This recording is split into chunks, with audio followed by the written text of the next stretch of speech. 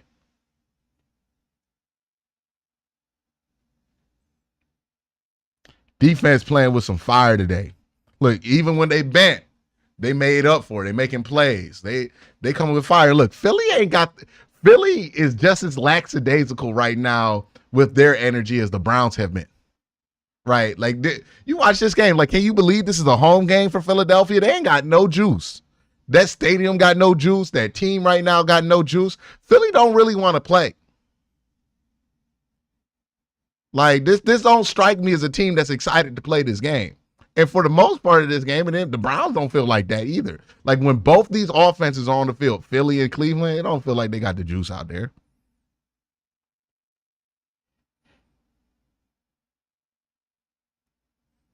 Yeah, this is why if you rebuild, you keep a dude like Myles Garrett, because it's having a dude like that in the locker room gonna get people right. You want to have these young guys you bring in have some structure, right? Something to look up to. And you don't let that man play for another team. No, 9-5 stays here.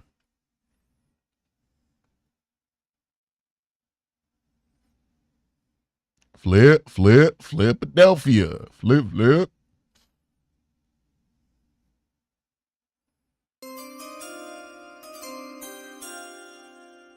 Fred Heim, shout out to Fred.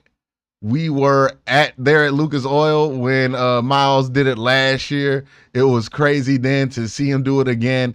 They need to clone that man to make some money. Let me tell you, man, it might break the universe if there were two Myles Garretts just walking around.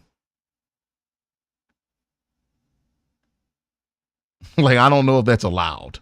Okay. I don't know if that's allowed, but, it would be great.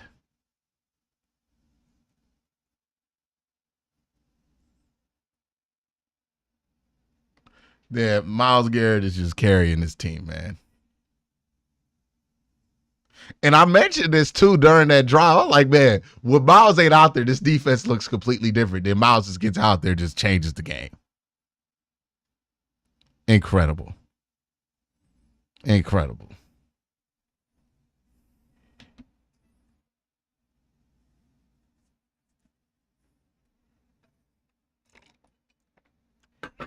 Yeah, Myles Garrett's kids are going to be scouted out the womb. Okay. Because don't Myles come from a family where like everybody was like pro athletes? Yeah, they're gonna be watching that Garrett kid the second he pops out, counting the days up from 18. They're gonna get that boy at Alabama or something like that. Mike Skinner audio says best guess for what Myles is saying to DW right now. You better get them points up. Hey, the one thing I've always said is, like, I hope Deshaun don't think this is his team. It's Myles' team. And this is why it's Myles' team.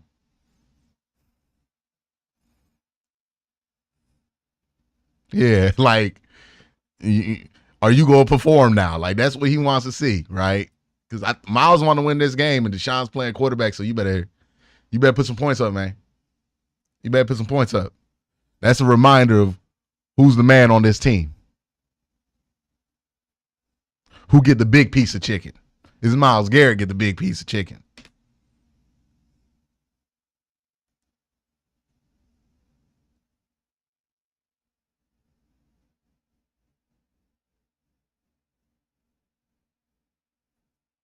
I get that. I can't believe somebody did that twice, man. That's insane. I can't believe that happened twice.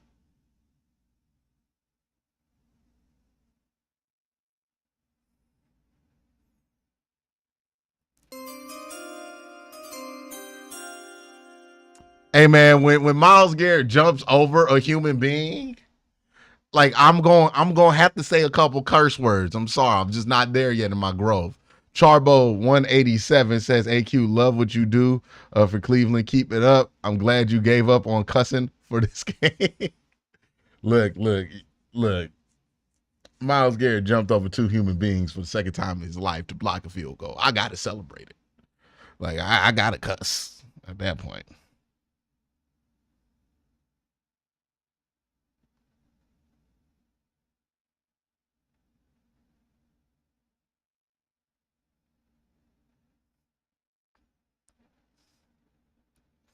Like, you just thinking the whole time, like, is he about to do it? All right, Browns get the ball back. All right, offense, do something with it, man. Got to do something with it. Do something. You get the ball, do something with it. You knew the snap, man knew the snap count better than the line. Yeah, man, he's an insane, absurd player. Just an insane, absurd player.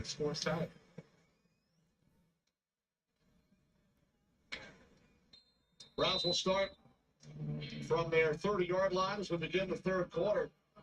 What a wild swing. Could have been 17-3 Eagles had they gone in and scored. Instead, tied at 10. Right, and if you're the Philadelphia Eagles, you say, well, let's not have one play just ruin the rest of the game for us, right? We've done good offensively. We did a nice job moving the football. Defensively, we were holding the Browns in check. Continue with that, and if you're the Browns, right, you're saying, let's do some offense. Honestly, they've been able to run.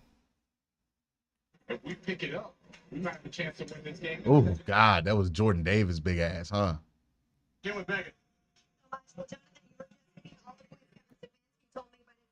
With this momentum switch, he was very happy about how the first half ended, but he said you've got to keep the offense on the field. He talked about the defense and the personnel that they have lost due to injury, but he said, I'm not worried at all. These guys know how to play football. As for the flip side, Nick Sirianni had one main message: play clean football, guys. All right, thanks, Megan. Second down and 9 for the Browns. Watson complete. There you go. Just get that easy shit to David. First down. Out to the 42-yard line. Use your training wheels, Deshaun. Just use your training wheels. Just throw that shit to David. Boom. Being that outlet for him, that time Vic Fangio sends 5. You have man coverage behind. I meant to say gave up on not cussing, keep cussing. To get that completion. It's crazy.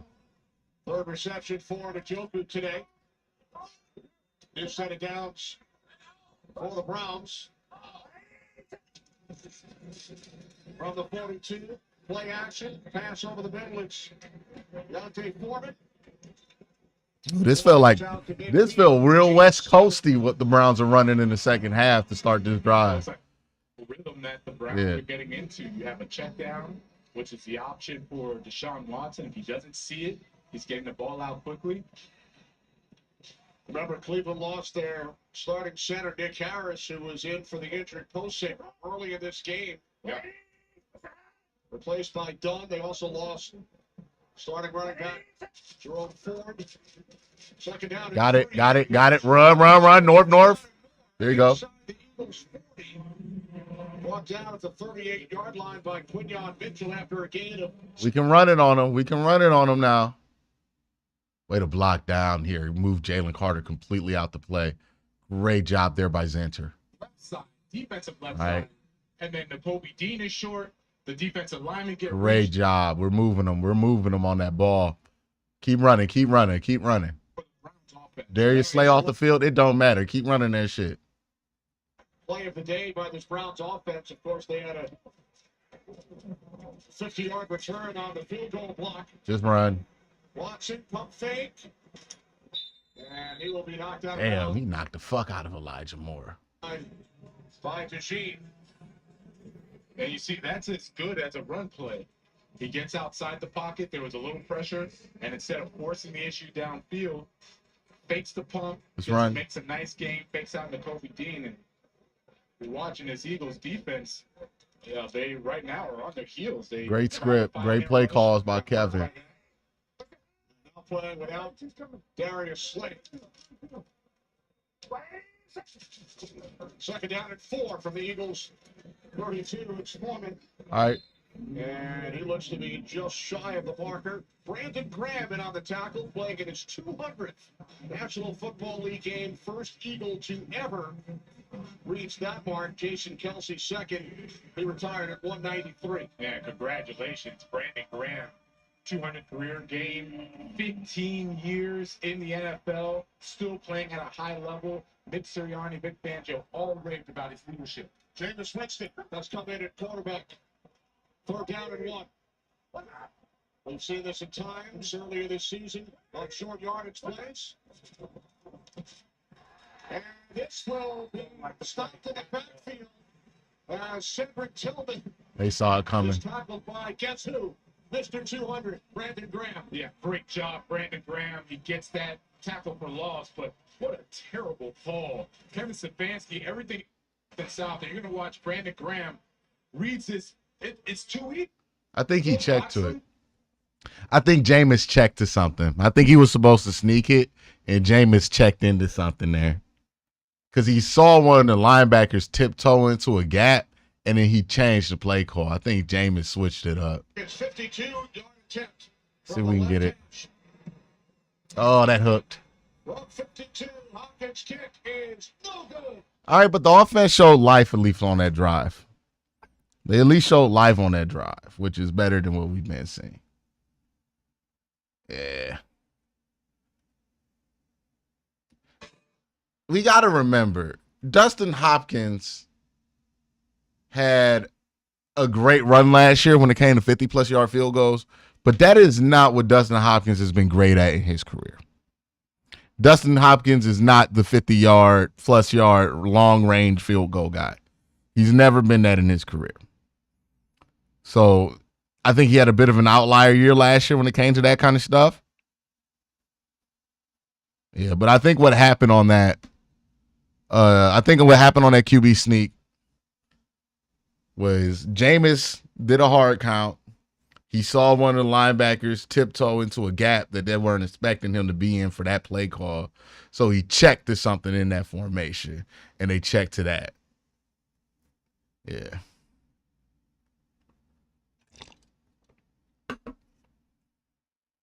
I mean, it's not just on Winston. Like, that's if he's doing what he's told and you see that, you check to that, you want to also have it be on the coach and the offensive coordinator to make sure that the checks are good there, right? Because he's not drawing up the play by himself. So it's just, maybe he did an ill-advised check. Maybe he didn't. But I think they thought they could get a big play there, or at least Jameis thought he could get a big play there by checking.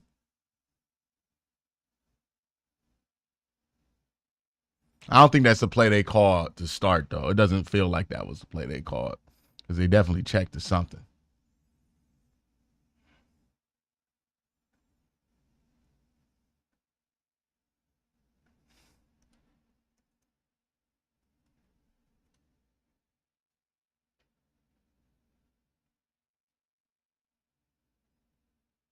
Well, they switched the QBs because that's who does the QB sneak. That's why Jameis was in there.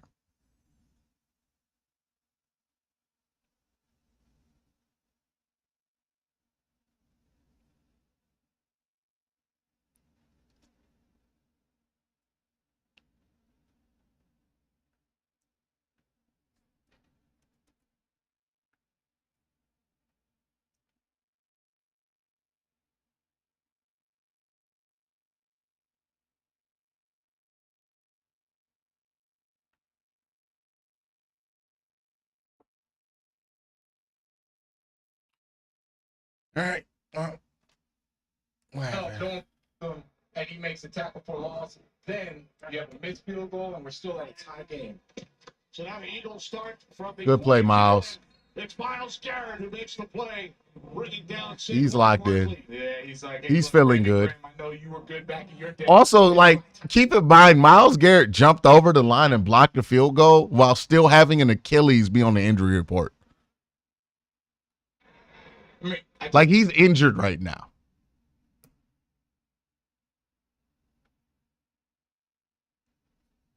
you just can't block him or leave him unblocked and expect that he's not going to make the play. Loss of 3. 2nd and 13.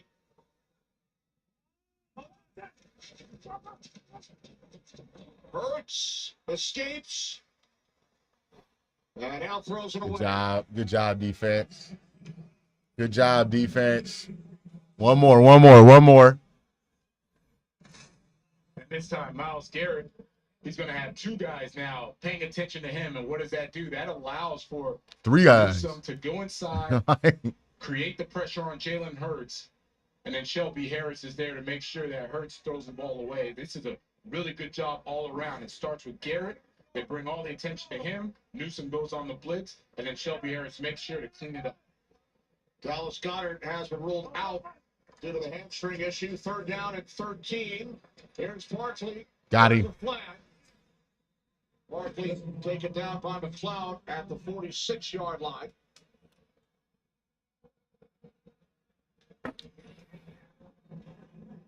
What's the flag? There is no foul on the play. It's 4th down. Okay. So the officials pick up the flag.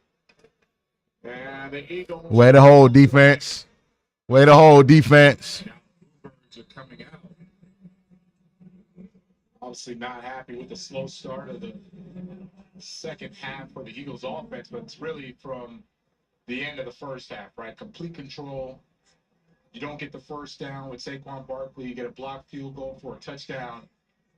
And that's where the frustration's setting in for the fans. And I'd say the Eagles as well, right? Sirianni is looking and saying, all right, we've got to find a way to get this momentum back.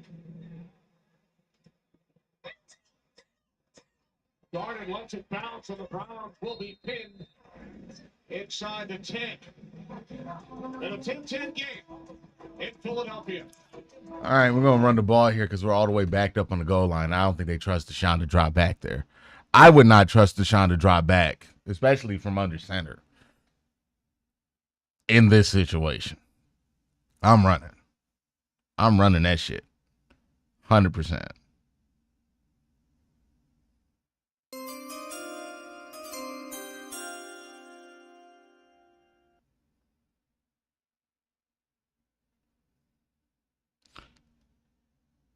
Adrian, appreciate the super chat. Must have said a bad word in there.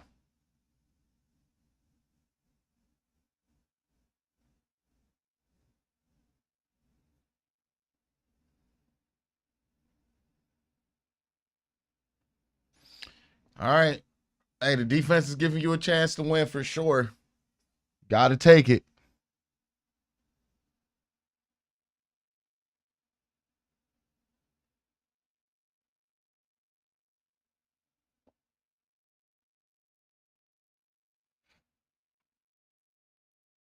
Got to take it.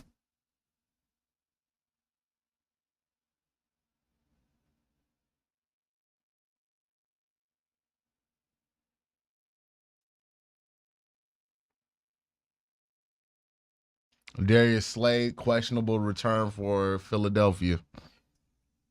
That's their top corner.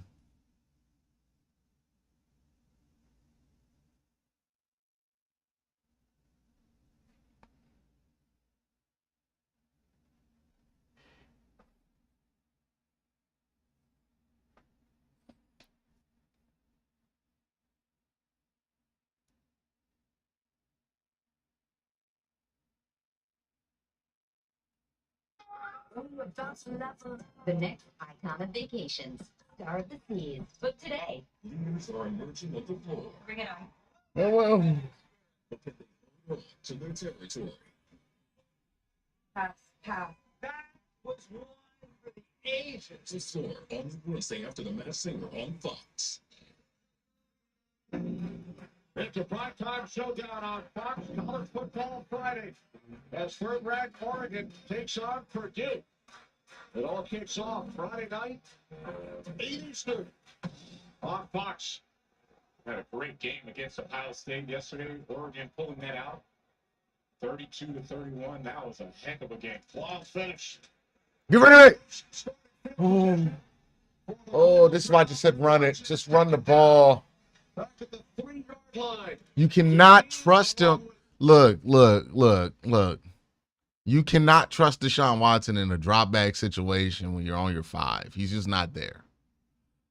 This is really And it's not his fault. It was a free run by Cooper DeJean, but still, just why even do it? Like, you've had terrible luck. You know he's not going to make a quick decision. He hasn't made one all season. Just run it. and they had all kinds of issues and protection issues blocking them. So now Vic Fangio copying what they did and having success. 4th Eagle sack today.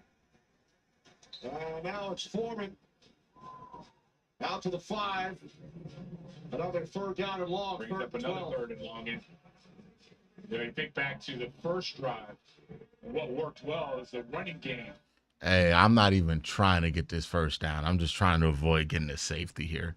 So that'll happen Can't give him the lead. as opposed to now being in a 3rd. Oh, okay.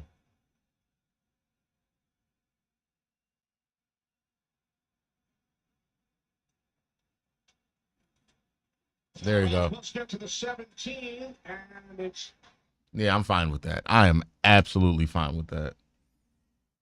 Punt it. Give yourself enough room to punt.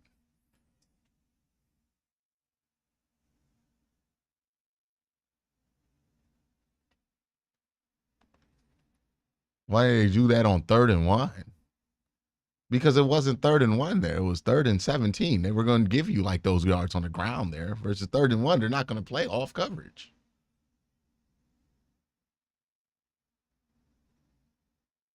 Three and out. Get a boot.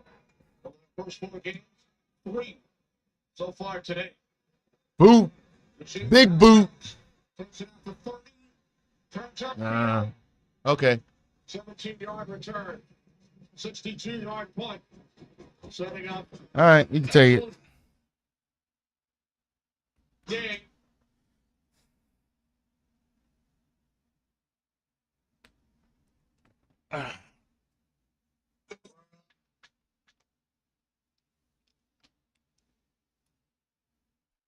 Yeah, look, the Browns offense just isn't good. So they're they're back on behind the wall there. They don't get ahead of the sticks. It's no coincidence our best drives were under CTR.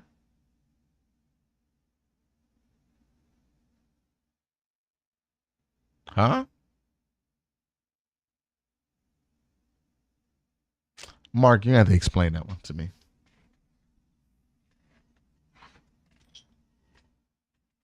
Who's CTR?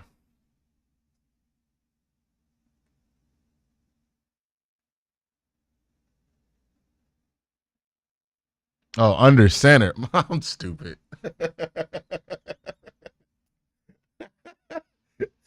It threw me off. It threw me off because I was like, is he talking about DTR? My bad. Yeah, under center. I agree. I agree.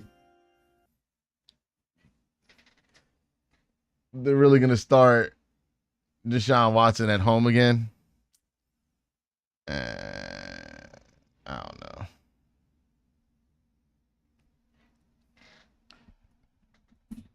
I don't know, man. I don't know. I have no idea where they're at. I know where the fan base is. They're done with Watson.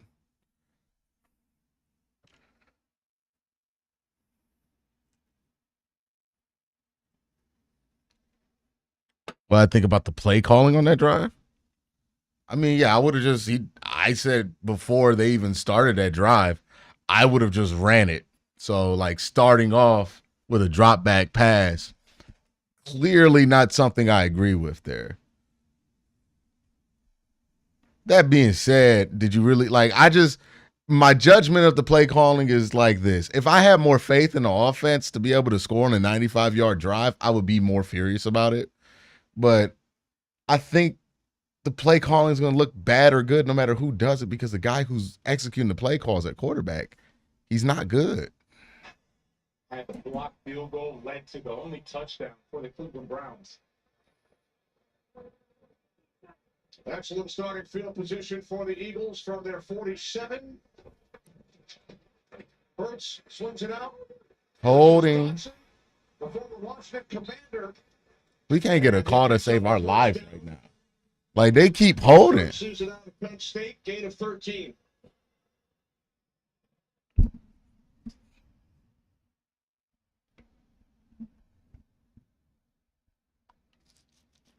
Has the Eagles in plus territory. My call out there. And I'm waiting So is Mo for Hurst. Jalen Hurts and Brown to attack these backups. I know at some point it's coming. Oh, good swim. Good swim, Mo. Good swim, Mo. There we go. Rub the belly. On the play. There it is. Hurst Good swim. gets up and celebrates. Yeah, I've been very impressed with the Browns' defensive front. All of them always play run to pass. So they're never going to see these guys just screaming upfield and then having the run go right underneath them. What they do is they engage their offensive linemen, they'll knock them back, then they'll shed that block in order to make the tackle. And if it's a pass, then they'll convert it. And I've loved seeing that from them. That's what makes them so good. Kenneth Gainwell replaces Barkley. Mm, Second down, it's Gainwell. can't happen. Can't happen. Who's filling that gap? 25-yard line. That Diabite again?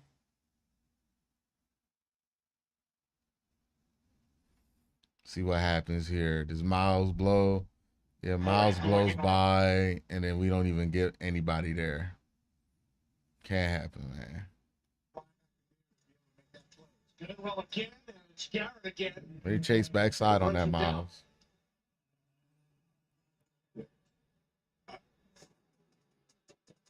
What Garrett said during the week, we're not playing for the standards we set last year. We have to do some soul searching. The Browns, like the Eagles, finished 11-6. Browns with 5 different starting quarterbacks. Last season, winning 11 games, and started this season 1-4. But Garrett almost single-handedly looking to win this one. Yeah, and you don't see in the stats those tackle for losses, right? He's been doing that. He's been very, very disruptive. Penalty markers prior to the snap. False start.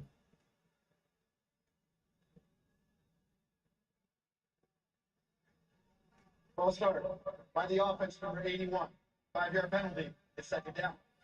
That's the tight end, Calcaterra. So we take you back to last season, week 7. Come on, man. Incredible play, field goal block. And then he Come on, man. How does he has 2 hurt feet. The top pick and why they're heralded and so athletic. I mean, you don't see 280-pound humans do that, right? You just don't see it. And he has the ability to do it not only once, he can do it consecutively and consistently. That's what makes him so Oh, boy. It's going to be tough. Miles ain't out there. the last round. Secondary's going to have to hold up. Field goal return for a touchdown. Lee Bonnet in Pittsburgh 2005. Hurts on second. Make the tackle. Calcaterra. All right. 3rd and long. And then takes it down to the Cleveland 3rd and long. 21. So the Eagles in field goal range, facing a 3rd and long. Another 4 minutes to go. Let's go. Third quarter. And the Eagles looking to get to the line of scrimmage quickly.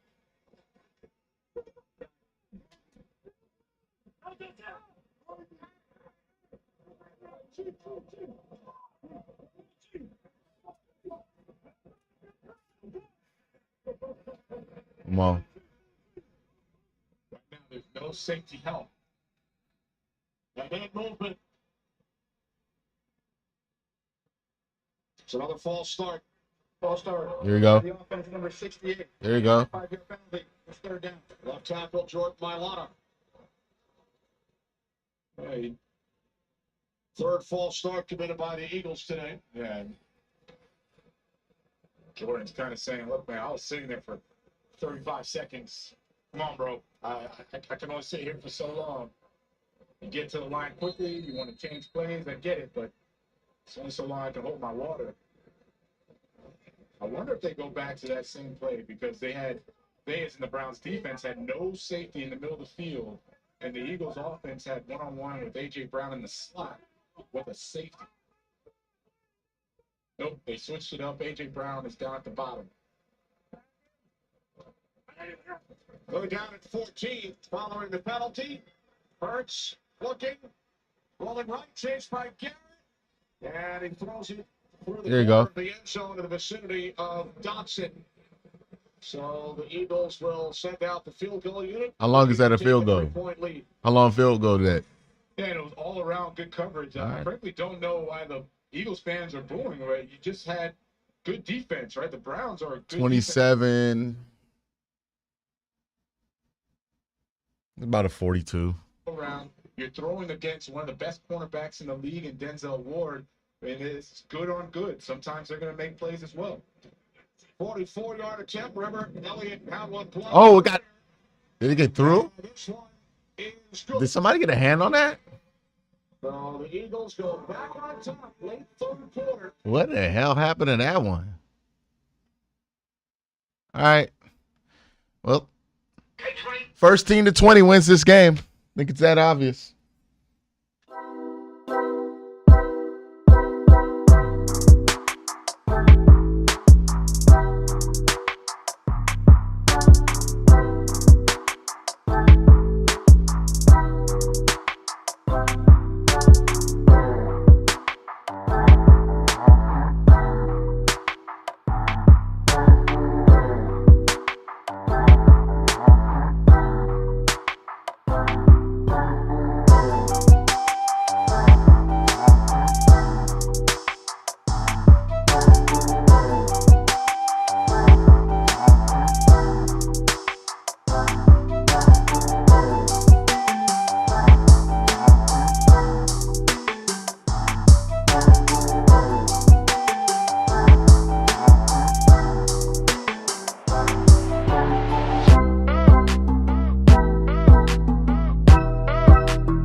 Hey, at least this is a good game. Like, that's where I'm at. I'm just happy that it's a good game and this isn't that miserable of a watch. Like, there have been worse.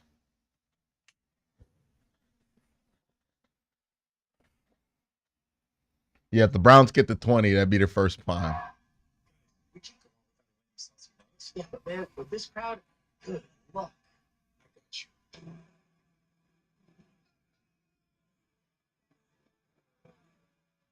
He didn't ask for that one. Me neither.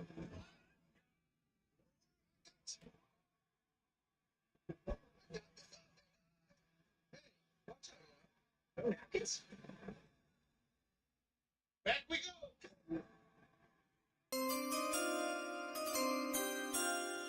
Everyone wear a number 5 jersey next week. Spread the word. Where are you going to find these number 5 Browns jerseys? Like, who is ever, I think, like, what, Spencer Lanning wore number 5? Like, there's just not a lot of these that exist. I don't think there's been a notable Browns player that wore 5. But hey, man, do whatever y'all got to do.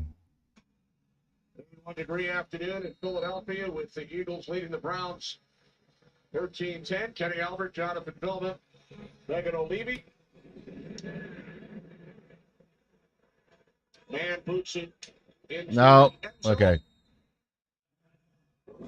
So the Browns take over. They've already lost 3 times to NFC East opponents early in this 2024 season. Yeah, much different game today. They were kind of on the cusp of getting blown out, and then you have a big play happen to end the first half. And now you look at the Browns offense, you know, the theme that we heard from Deshaun and from Sirianni was sustain, right? That was the key word, the buzzword. So sustain drives, and they're going to have to sustain these drives, give themselves an opportunity to win it. Watson on first down.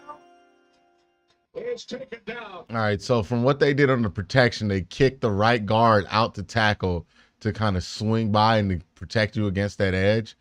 That means you don't test that protection, which means you got to either make a decision and get rid of it quick. You got to just get rid of it or just run out of there. Tries to step Got to up. be faster than that. Would love to see the Watson apologies explain why we have the world league's worst offense with Watson, but had a top 12 offense with healthy Baker Mayfield, Joe Flacco, and Jacoby Brissett. That's 5 sacks today for this Eagles defense. The defense with I'm pretty sure they're not going to have an answer for you. They're not going to acknowledge any of the valid points that you made, and they'll just make it about something else. Then you're going to take a look at the coverage. Like, Even though you're seeing you're right. Like that's hard to explain, right, for Watson. But let's see if he can get some points here, though. Like, let's see if he can get some points. Still want to win the game. Still want to win the game. 3rd and 5. 0 for 7 on 3rd down today. David Njoku, right here. No. He's going to throw it. Coop. Yeah, because he thinks he's coming. All right, then. Delay of game all the way down. It's number 4. 5-yard penalty. It's 3rd down. back to 3rd and long.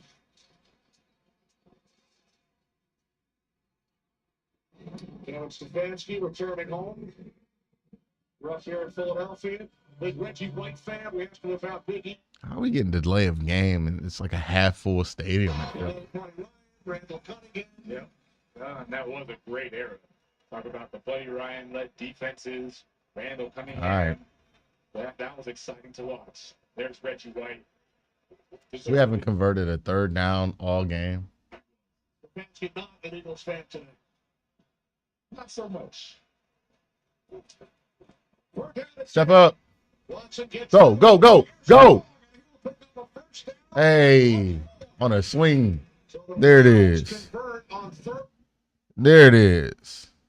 Needed 10. Man, this is a great play call. Kevin Stefanski. Good call. He Good. Basically called a slip screen. did the one guy Well, not a who had slip, my ear bad. strong in coverage. He knew the blitz was coming. He saw it. Great play call. Kevin Stefanski. Nice execution by the Browns.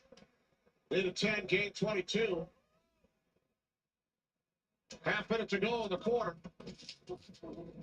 This is Strong. Good. Strong to the Philadelphia 45. Gain of 4. Mitchell makes the stop. Clock winding down. With the Eagles leading the Browns by 3. Last time the Browns Take it won to a the game 4th. in Kevin Stefanski's hometown of Philadelphia. Take it to the 4th. 1994. Take it to the 4th. Bill Belichick. Your first year at Fox. Yep. There we go. Now, they've only played here 3 times since, but looking to do it for the first time in 30 years. Trailing by 3. We head to the 4th.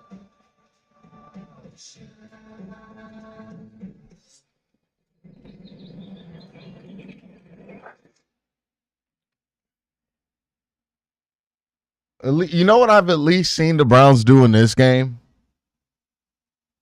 That like is much more encouraging. In some of these games, they were playing Watson as if he was a franchise quarterback. In this game, they're playing Watson as if he's a quarterback that they're worried about ruining the game for them. And again, that's not a great place to be at, but it is good that we're at least acknowledging that and how we go about it, right? Like you're keeping Watson at 14 pass attempts right now, compared to where he's been at like 35, 38, and I think 40 something. So you're limiting his amount of impact in the game. You're running the ball much more. I like that we're not trying to run a Deshaun Watson offense right now. We're just trying to run an offense, which is a good first step.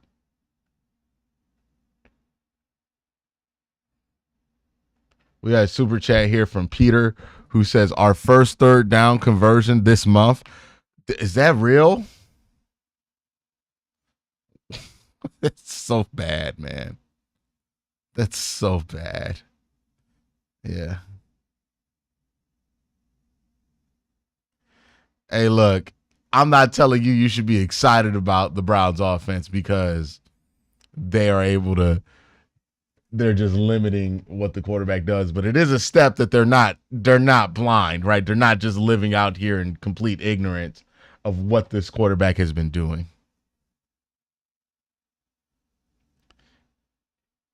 Right? Like, that was the worry. Are they just like not going to acknowledge that their quarterback sucks and we're going to play like this for the rest of the year? And at least they're putting out an offense this week that's like, hey, our quarterback sucks. So we're going to play accordingly. Now, eventually you go from that to let's see if somebody else could do something better. Well, we'll see.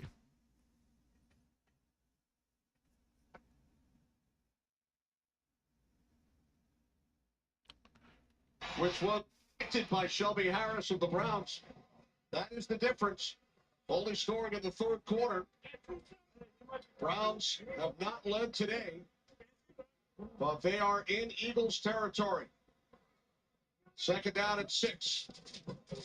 As we begin the fourth quarter, it's Foreman down to the 42-yard line.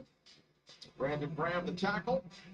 Right now, the Eagles defense, front seven in particular, they don't have an answer for this simple inside zone. It's coming out of shotgun, but I've seen Vic Fangio try to bring Cooper DeJean off the edge. I've seen him trying to send Zach Bond up the middle. Just there's no answer for it. And if they can't stop that, they're going to continue Brown's offense to live in these third and manageables.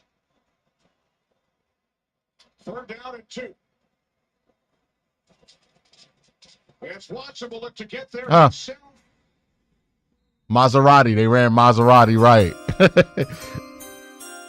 All right. Acknowledge McLeod tied the Browns. Oh, acknowledging McLeod tied the Browns touchdown lead. Hilarious. You give credit to the defenses on both sides. They're playing their hearts out. But, man, that is not good offensively for both sides, both offenses. The 2 touchdowns of the game. Hurts to Brown, 22 yards. So the play started outside the red zone, and then the field goal return by the Cleveland Browns. Big hole for Pierre Strong, gain of 7. Pierre running that shit today, man. I ain't gonna lie. Pierre running that shit today, man. 7-13. Okay. All right, thanks, Carissa. Cleveland Browns on the move. Early fourth quarter, trailing the Eagles by 3. And Cleveland Browns are really starting to establish this run game. Vic Fangio bringing in some of his bigger defensive linemen. He's trying to do everything he can to stop this run. 2nd and 3. Second down and 3. Strong. Hey, first down, Pierre. Puts up another. Just keep playing like we know our quarterback ain't good. There we go. We might be able to win this damn game. Leading the Commanders, Baltimore and Pittsburgh, both 3-2. Steelers in Las Vegas. Later today, Browns and Bengals just 1-4. Bengals will take on the Giants. Pimple.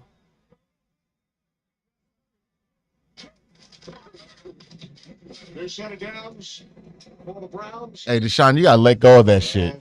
Takes it inside the 25. Browns lost Jerome Ford earlier with a hamstring injury.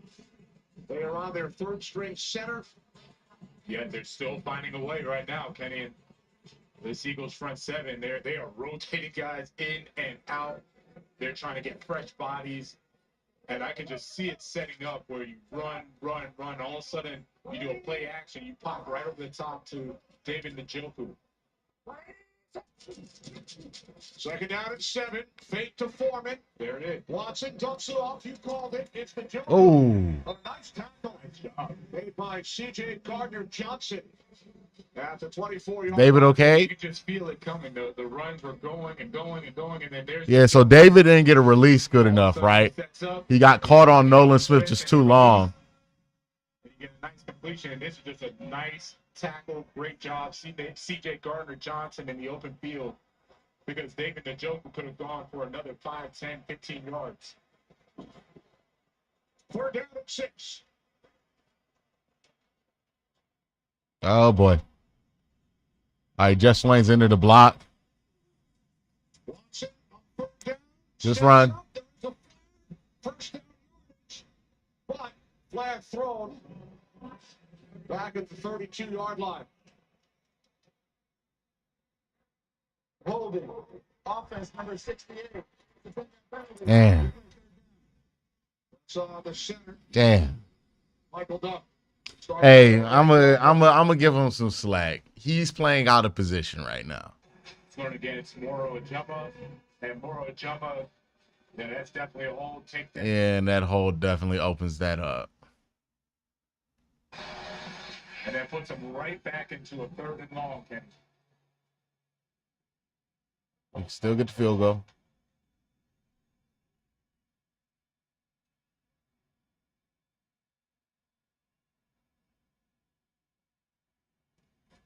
The 11th play of the drive. It's the Joku. Not much. Preserve the field goal. Yeah, you don't want to take a sack or something like that. Again, you got to play like you know your quarterback's not good. Kick the field goal. With his foot. Yeah, it's a very conservative call. It's just basically let's not get negative yards. That's what they decided. It's 3rd and 13. Let's not risk getting negative yards, getting pushed out of field goal range. We're already at the end of it, right? 49-yard field goal here for Dustin. I understand the play call. Here comes a 49-yarder. Missed from 52 earlier. 1 for 2 today. He got it. Hopkins looking to tie the game, and he does. All right. Connecting from 49. Yeah, I don't mind that. I don't mind that. Yeah. I don't mind that. 3rd and 13, once you get that holding call, completely changes your mentality there. That's fine. Do something conservative there, get a couple extra yards, because you know that matters for the field goal. Yeah, I like that. That's fine. Thought that was a well-called drive there by Kevin. Just went straight hammering the run game till they did something about it, right? Like, that's it.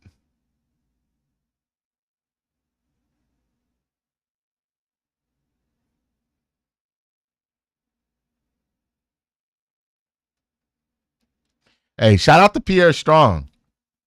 I'm not a big Pierre Strong fan, but he was running that shit. Let me tell you something. He was.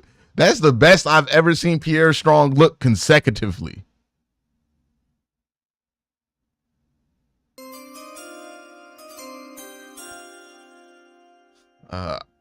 You said Watson wasn't this bad last season. What changed? I mean, he did have throwing shoulder injury. I mean, throwing shoulder surgery.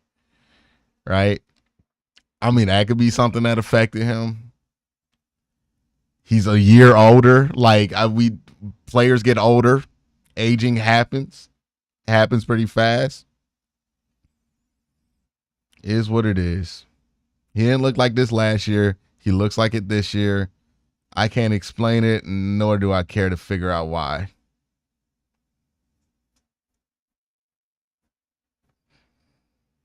Right now, at least the game's tied.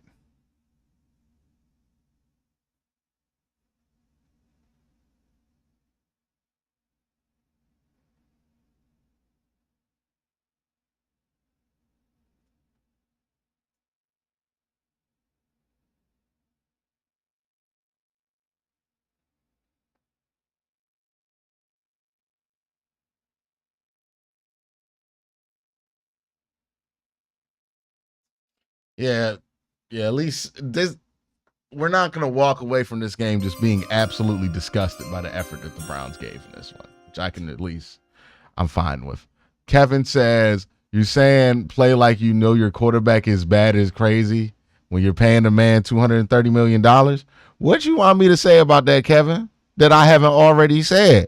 Yeah, Deshaun Watson sucks. It's a horrible contract. But you also got to adjust to what the reality is. Well, just because you're paying him $230 million, we got to ignore the fact that he's not good? Like, what you want me to do there?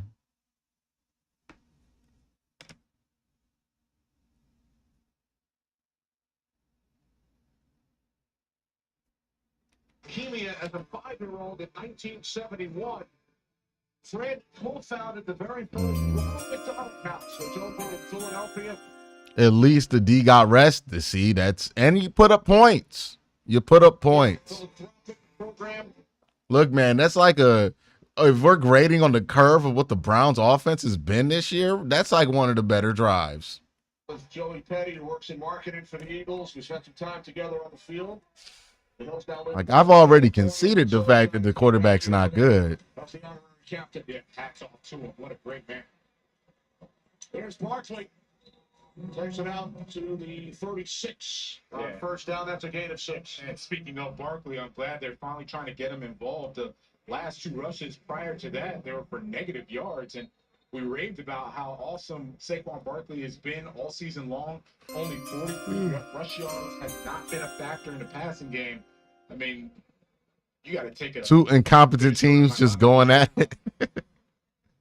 The 2 teams that got the weird vibes going on, just like weird vibing it up today.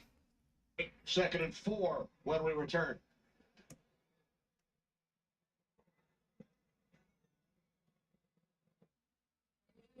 Look, I got the new iPhone 16 Pro at Verizon.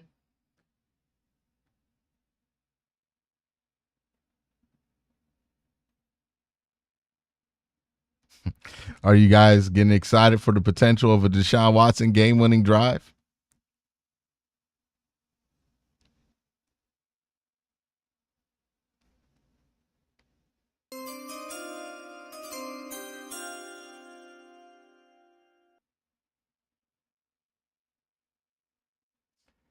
Got another one from Mighty, says Watson's shoulder is getting tenderized, getting hit. I don't know. I don't think he's taking any kind of. I don't know if he's taking any kind of specific hits to the shoulders. Oh, goodness.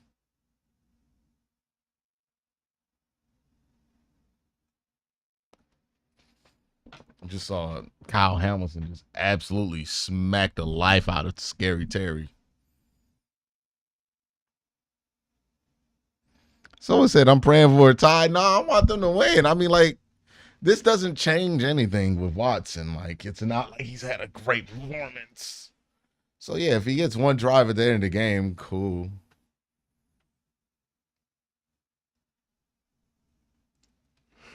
Ooh.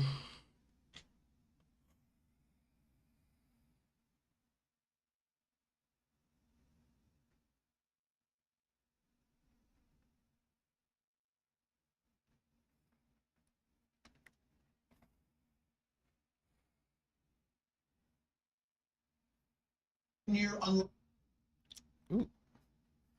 right, about to be here.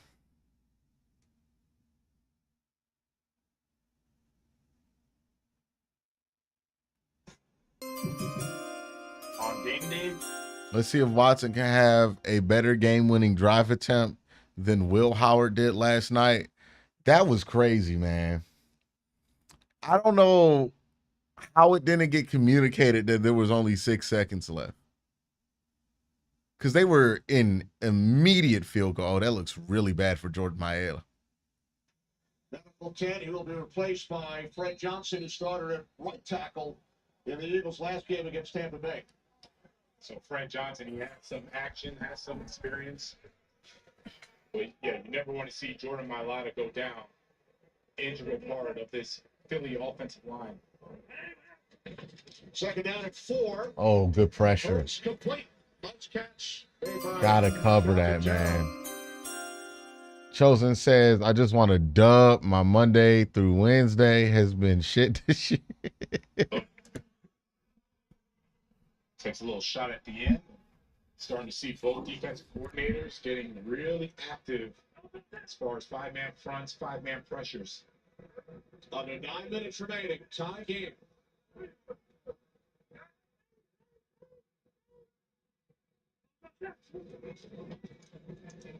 Hurts on the slam on first down. Out of tackle. Breaks 3. Greg Newsom All right. finally brings him down. Stopping me on this set. A.J. Brown. Stopping me on this set. 12-yard gain. Nick Sirianni raved about Jalen Hurts in the offseason. Being a It is too easy to get him going vertical. I mean, not vertical, horizontal. Since Washington has Cliff Kingsbury, do you think their offense will collapse before or after week 12. I mean, history tells you it's going to collapse eventually. 45. Hurts complete. Wide open. Smith down the sideline. Devontae Smith into the end zone for an Eagles touchdown. Yeah, that's tough. I don't know how that happens. That was way too easy. What happened there? That had to be a coverage bust, right? No, they're so happy to have him back. You have a 5-man rush by the Cleveland Browns and all going, and now you have. Oh, Greg, you can't stop running. You can't stop running. 2 receivers. Denzel Ward out. Yesterday, I went to my first black wedding. Okay, well, this is off to a crazy start. That was so much fun, more fun, and the food was catered by someone's aunt, and it was delicious. Well, you know, I'm glad you had fun. Like, I'm glad you had fun, Rex. I'm glad you shared that with me. I didn't know where that was gonna go when you started, because I'm like, how is this gonna relate to the Browns? But you just had a good day. Appreciate you.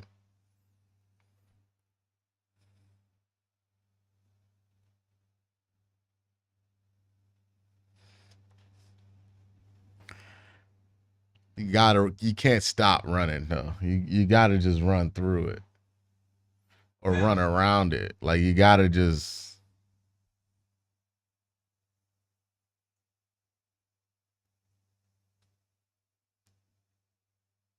Y'all, no, not too much on Rex Fortune now. Not too much on Rex now. Y'all not about to go on Rex. Not too much.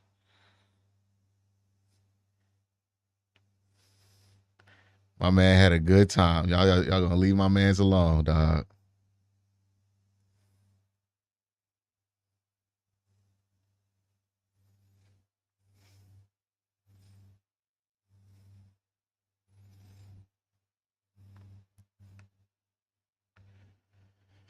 Yeah, Greg, you gotta run through it.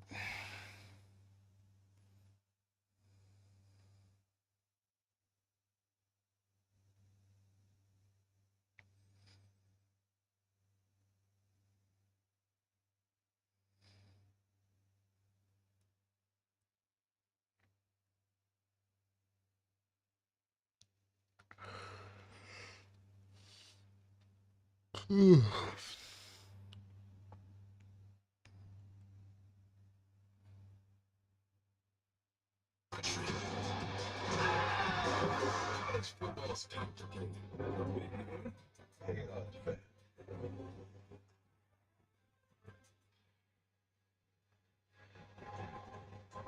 2 Eagles receivers returning today. They combined for 8 catches, 2 scores. I know Jalen Hurts happy to have them back. He's been sitting in the pocket, delivering when he has to. Got outside the pocket a couple times, also made plays there. But you have your 2 studs.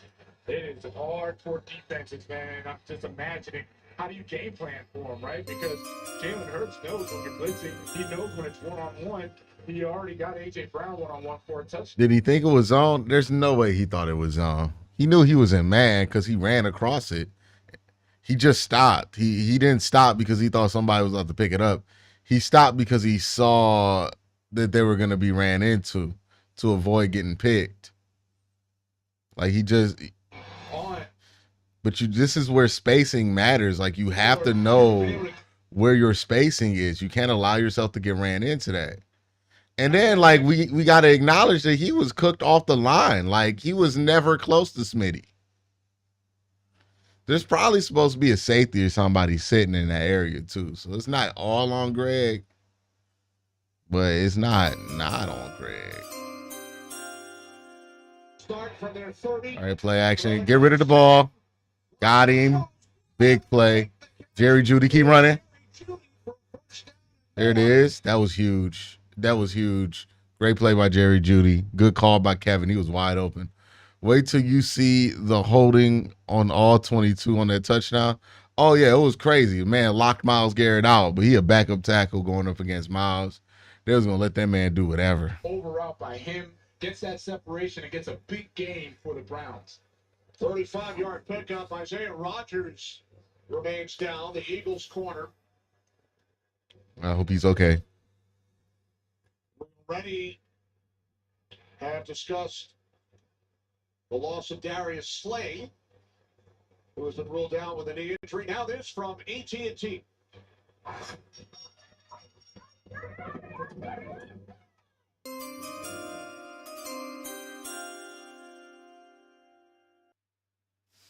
How do you have 88 yards? It's an NFL QB.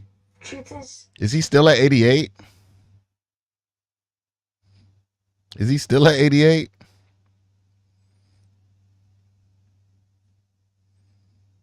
There's no way he's still at 88.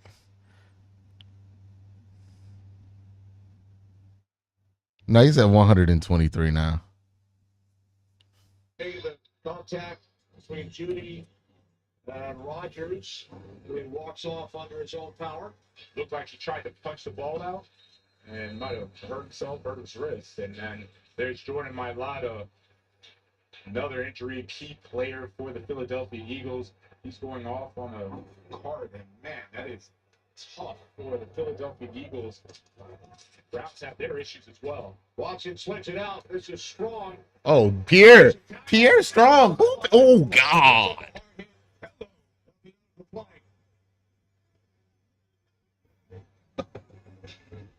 Keelan Ringo, who just came in, the second-year corner. Oh my God. Hey, but you cooking, Pierre? Pierre cooking though. Look at it. Oh. Oh. Oh. Oh. Oh my God. That was it. Oh. Oh. My ears are ringing. Come on, man. You got to throw that shit. Yes, thank you. With Ringo, who just made that hard hit one play earlier. Oh.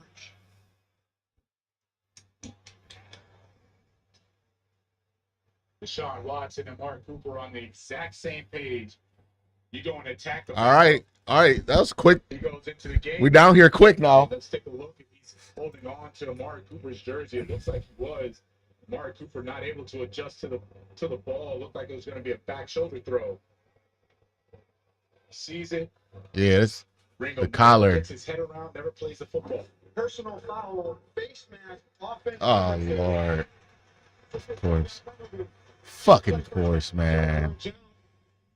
Of course this shit happens to us, dog. See that face mask, and it's a nice job by Ringo. Let's take a look again at Cooper's left arm. He's going, looks back at the football, starts to turn, and that's why Ringo wasn't able to play the football.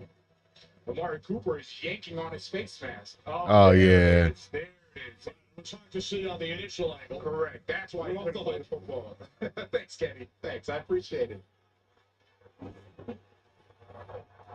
So this forces the Cleveland Browns back to the 37-yard line.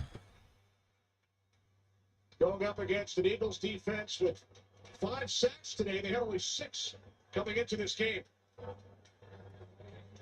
We do not enforce both fouls. That is only for defensive pass interference. It's first down. The explanation from Hockley.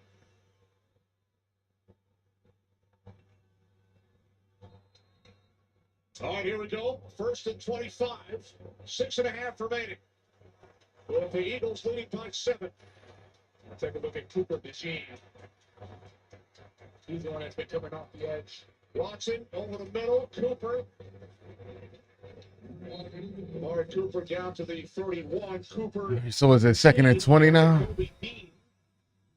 The tackle. Yeah, so I highlight Cooper DeJean because he's the one that's been dictating whether it's zone or man. If he comes on the blitz, you've been seeing him being man. And today, it's been working well for the sacks. 6 entering today, 5 already. Still got this quarter to play, and the Eagles defensive front been getting after it. Cooper DeJean getting in the blitz game. It's been working well so far for the Eagles. Deshaun Watson, 8 for 8 in the second half. From the 31, he pulls it back in. And now it's complete to Foreman. Foreman takes it inside the 25. All right, let's get this third down here. Within range. 3rd and 11. After a gain of 9, so Make a play. due to the penalty, Make a play. 3rd down and 11. See the numbers for the Browns today and all season.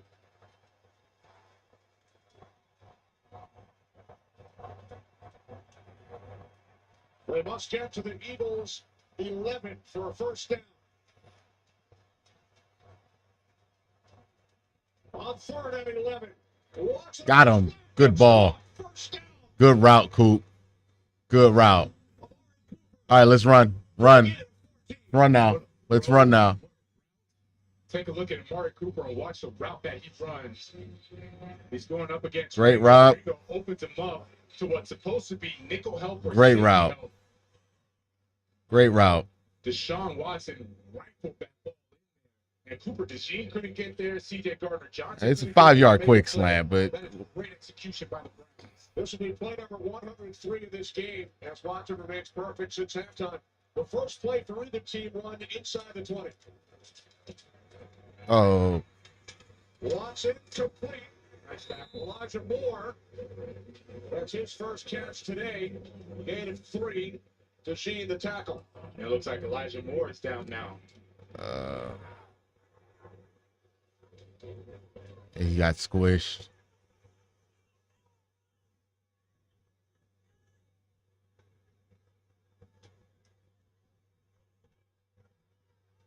So the injuries continue to pile up on both sides.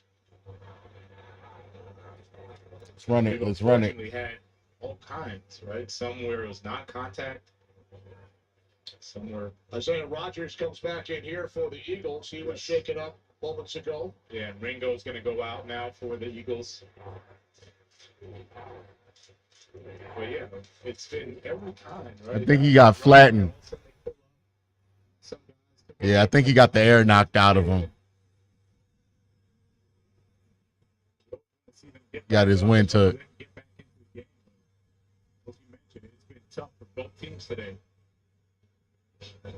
It'll be 2nd and goal from the Philadelphia 5. Just over 4 minutes remaining.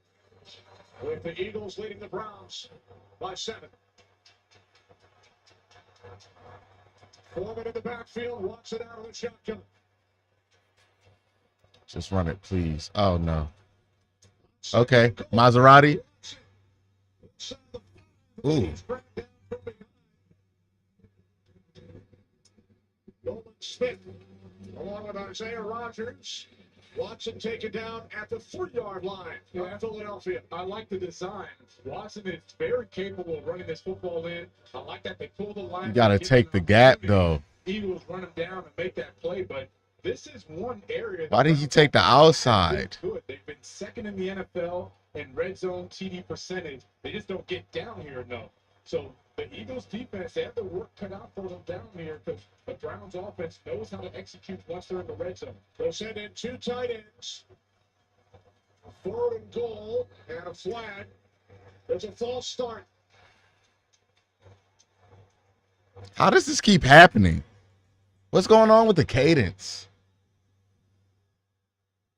That was the initial signal. Now the officials get together. And now is another thing that Kevin Stefanski wanted to clean up. All these unforced penalties. Averaging 9 a game, only 6 today, but just look at the time, the situation in the game. False start by the offense, number 7. It's a 5-yard penalty. It's still 3rd down. That's entered the right guard. So the ball will be placed back at the 8-yard line. There it is, 8.6 a game. That's a season average. Today, 6.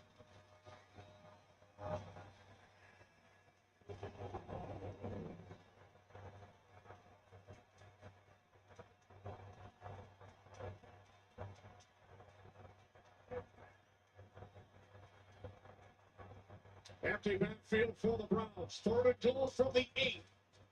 Watson underneath and complete. All right, do we go for it? With Gardner Johnson defending. Do we go for it? Nice job, C.J. Gardner-Johnson.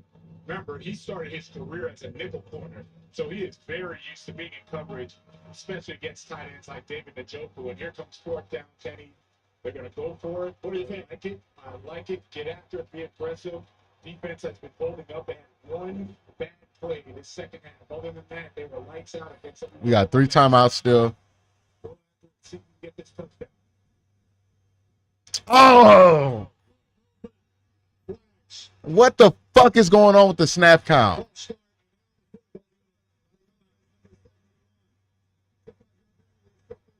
That's on the left tackle, Williams. It's not loud in there. What's going on? Teams. And now the field goal would pull the Browns to within 4. Yeah, something's clearly off with the snap count. This is like the 6th false start penalty they've had. Something's clearly wrong with their snap count. I don't know what it is. From the right hash.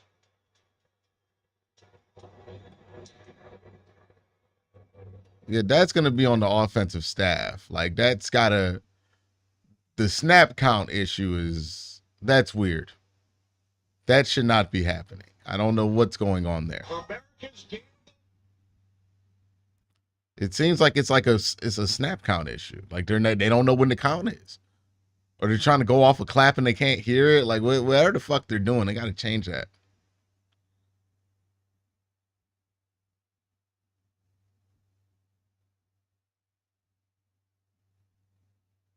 Let's play some defense, try to get this ball back, see what happens.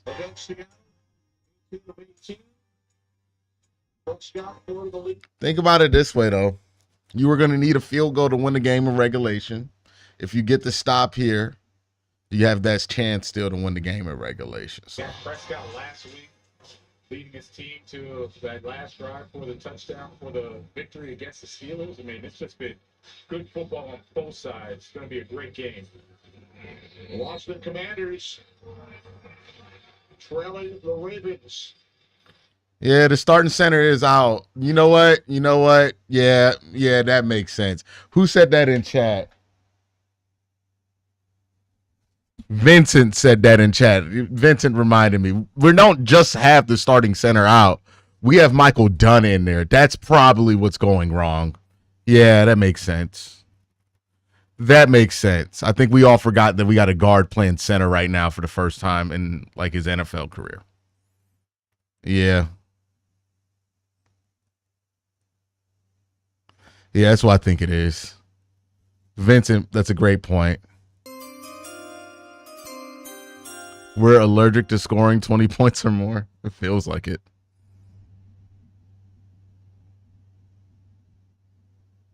Yeah, I saw it from Vincent. I don't know if somebody else said it before. Probably, but I saw it from Vincent. That's where I saw it from.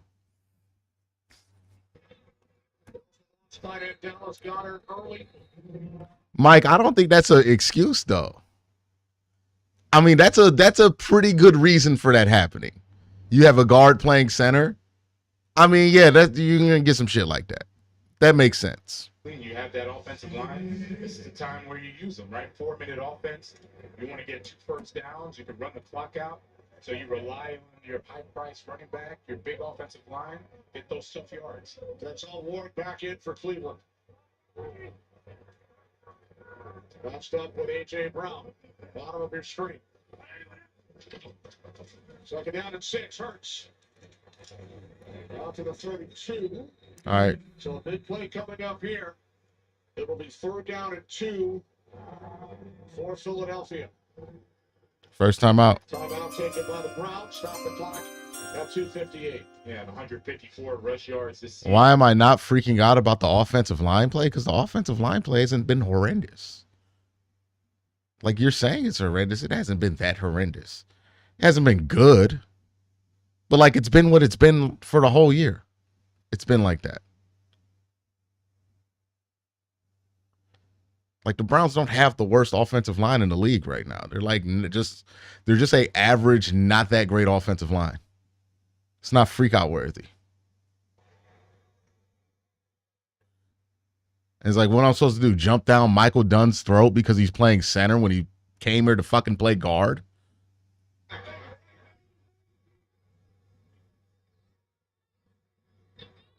The clock winding down. Hurts. The fake. Oh, fucking Devin Bush.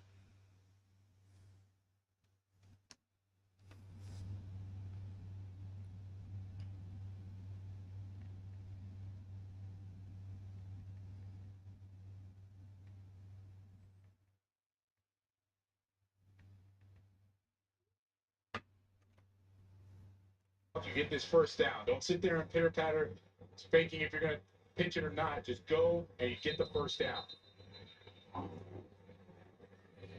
So the Browns with one timeout remaining, plus the 2-minute warning. Eagles leading by 4 with a new set of downs.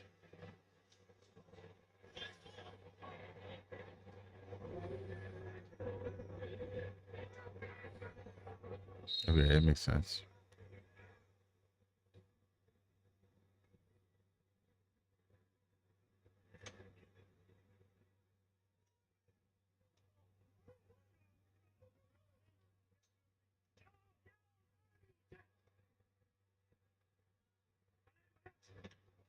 Extra offensive lineman in. The game is to Barkley. All right, call timeout. Gains a yard out. Or are you going to let them run it? That makes sense. Because they got to run a play before the 2. Yeah. There's Jalen's numbers, 214 yards, 2 TDs. What I like the most is that he has no turnovers. Can the Browns build on the second half offense? Yeah, I mean, like that, they're going to build on it just naturally because eventually Nick Chubb's going to come back sooner than later, right? Because what they were doing was just running the ball. Oh, Miles.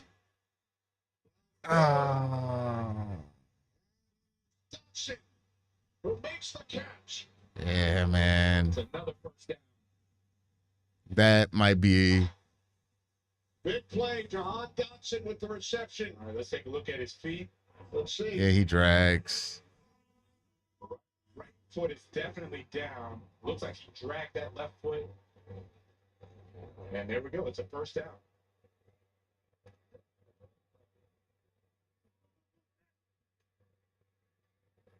Now we need a fumble or something. Barkley.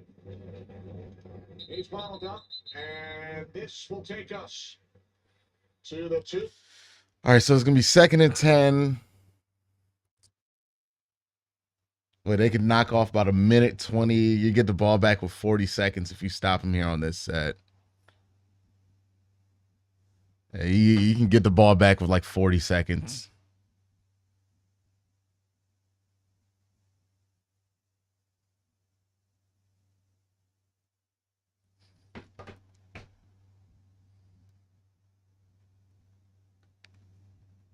$1,000 bonus cash.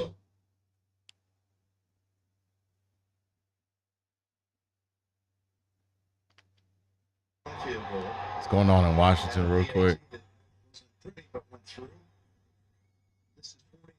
yards to keep the Commanders in the game.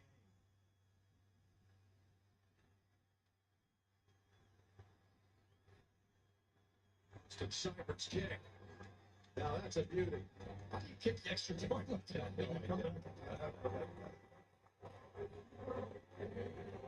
There's a guy that got signed, and all of a sudden, for his first game as a Commander, he sets a franchise record with 7 field goals in his first game in a Washington uniform to beat the Giants. And again, this franchise has been around since 1932, and he walks in, game 1, sets a record. Hey, by the way, you're going to play today, and you got 7 field goal attempts, including the game winner, by the way. So they've got the 2-minute warning. They have 2. All right. Let's see. About 40 seconds left if they can get this down.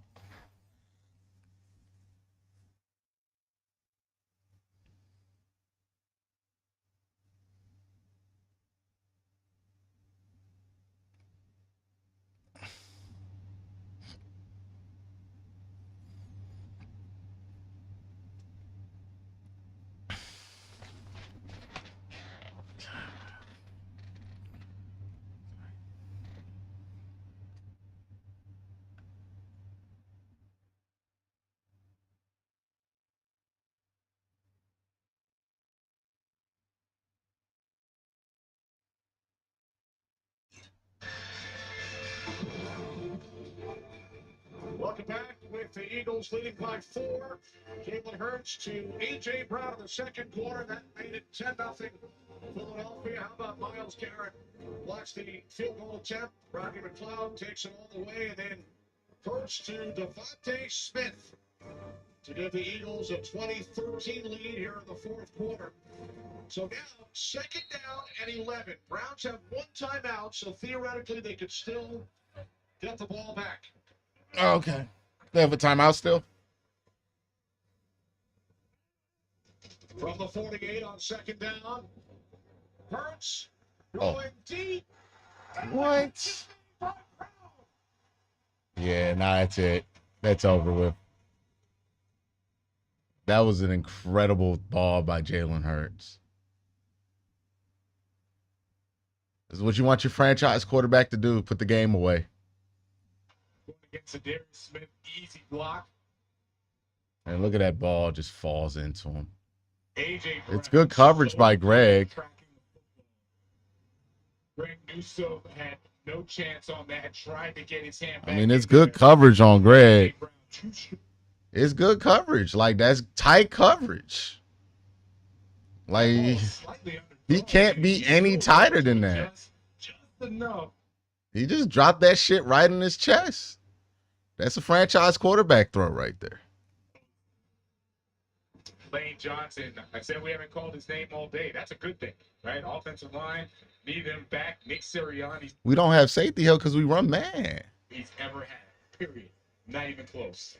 So the Browns use their final timeout. So that will be the exclamation point. Gotta locate the ball. All right. As they will be able to run out the clock. Thanks to that 39-yard connection from Jalen Hurts to A.J. Brown. Bonus pitch coming up. Buccaneers and the Saints. Tremendous job as always. Already people out here trying to argue about whose fault it was. 1-5, man. 1-5. Thank you for that, Smokey MF Brown. Love your content. 1-5, and we all, the first thing we worried about is whose fault it was. Is it Watson's fault? Watson's not to blame. Well, y'all shut the fuck up, man. Like, I'm so sorry. I'm so tired of it, bro. We're 1-5. Watson sucks. 1-5 with this dude healthy. He sucks. The fact that we're like, hey, he wasn't that bad. He made 10 passes in the second half. That just tells you where we're at with the dude. I don't even want to talk about it anymore because like everybody except for like 10 people on the internet know that Watson's not good anymore. It is what it is. He stinks. We can't expect him to be good. Nobody's expecting him to be good. This was a good game for him. He was 16 or 23 for 163 and completely ineffective in the first half. Other issues you had going on? I mean, the false starts, right? You got down pretty early in the game to a backup guard playing center for you after your backup center got hurt. That had its impacts in the game. Just where this team is right now, man. It's just where this team is right now.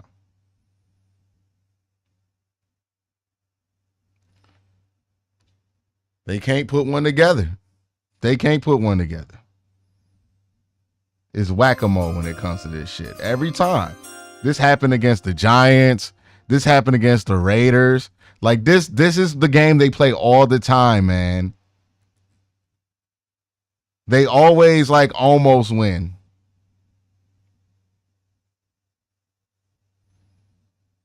Nah, I'm not going to blame the defense for this one. I'm be honest with you. Defense is the only reason you were even close to winning this one because, again, the offense scored. Did the offense score a single touchdown in this game? I don't think the offense scored a single touchdown in this game. I know we didn't get a passing touchdown. And we didn't get a rushing touchdown. So, yeah, I'm not blaming the defense, man. This is all on the offense. You can blame anybody you want on the offense. Do you think it's going to get bad for the stadium? Yeah, because the offense is going to look like this. The offense is going to look like this next week, and people are tired of watching it. It's going to be ugly, not just for Deshaun Watson. It's going to be ugly for everybody on that offense, man. It's going to be ugly.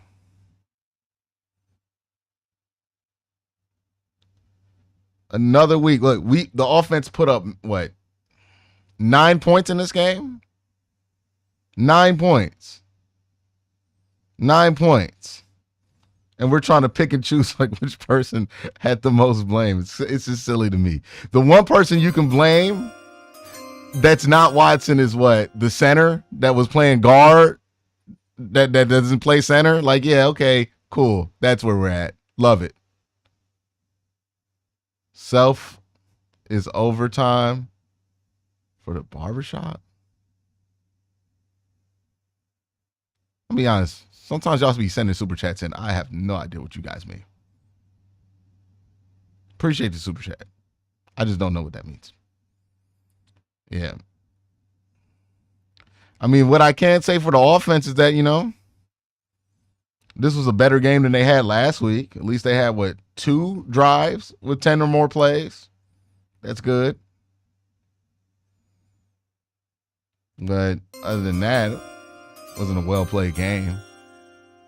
What are your thoughts about drafting a QB this year? I really like the film on Sanders. I hope his dad. Okay, nobody gives a fuck what Shedeur Sanders' dad or Deion Sanders says he's going. Deion Sanders has no say in it. Like, if the Browns want to draft Shedeur, the Browns can draft Shedeur.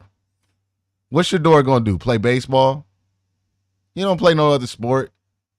He's going to sit out. That's going great for Watson, right? Not playing for a whole year. No, like he's going to play wherever he gets drafted. I'm already over the Deion Sanders part of that whole storyline when it comes to Shedeur. Shedeur going to go wherever he drafted. Am I high on Sanders? I have to watch the tape on Sanders. I haven't been able to watch the tape on him. So can't say that I'm high on him. Will Nick Chubb help next week? Absolutely. I mean, the best thing about this offense this week was that they were able to run the ball a little bit. Had 100 yards on the ground. Pierre Strong averaged 5.4 yards a carry. Foreman, I thought, the numbers aren't going to look great for Foreman on this one. But I thought Foreman gave you some solid carries there. Jerome Ford was on pace for a good game here too. 2 carries, 14 yards. I thought that was the biggest thing for the team. That you got the ground game going a little bit. You could build off that. Use some David Njoku on top of that. Maybe some Amari Cooper. I like that they only threw the ball 23 times in this game. Just limit the impact. Season over. Let's tank. Get Milroe. Love you, Q. No, I don't think tanking is a good idea. I don't think tanking. Jalen Milroe or Shedeur Sanders aren't the type of prospect you tank for. I don't think tanking's a good idea. Tanking's always a bad idea, especially if there's not like a top tier guy there. So I don't think tanking's. You got to try to win games because it's bigger than just like who you tank for. It's what environment is that player going to be in? Is that player going to be in an environment that's used to winning, or is that player going to grow up in an environment where like it's okay to lose? No, you got to try to win games. You got to try to win games. I think tanking's a stupid strategy. Donovan says, it sucks that Chubb's return next week will be overshadowed by the hate for Watson. It might be fortunate for Watson that Chubb's return might be next week because we might be too busy being happy about Nick Chubb to even think about Watson. It is what it is. Again, he didn't play terrible in this game. This certainly wasn't as bad as the game he played in Washington or in New York or in like Dallas. So he wasn't that awful in this game. He was like sufficiently mid in this game. That's really what it was. They kept having these snap issues. I don't know what was going on between him and Michael Dunn. I imagine that him and Michael Dunn had to work on whatever the snap count was, right? So like those false starts something was miscommunicated between the rest of the offensive line, Deshaun Watson and Michael Dunn, because that's how the snap count goes. So I don't know what was going on there. I imagine it has something to do with Michael Dunn being a guard and not a center and not used to doing that. And he's never played center. And he just kind of had to jump in there and do it immediately. Also, it had something to do with what did the coaching staff put in place for those two to have. Like, what was the protocol for this week? Was it a good one? Was it a bad one? Sounds like it was a bad one. Not the first time we've seen Deshaun have snap issues, too, with whatever center's in there. So I don't know what's going on with that. Like, that's not clear to blame on any specific person. Like, Michael Dunn's obviously a part of it because he's the one snapping the ball. But, you know, and then Joe Bitonio, too, right? Because Joe Bitonio gives the snap count. So I don't know what's going on with that. That was very weird, but the Browns were in a very weird situation in the interior of that offensive line. So I just expect weird. I mean, this is what this team is, man. This is who they are. This is the 2024 Browns right now. A team that cannot find a way to win. A team that finds a way to lose every week, that they get a chance to get and win. This is who they are. This is who they are. This is the team that they are right now.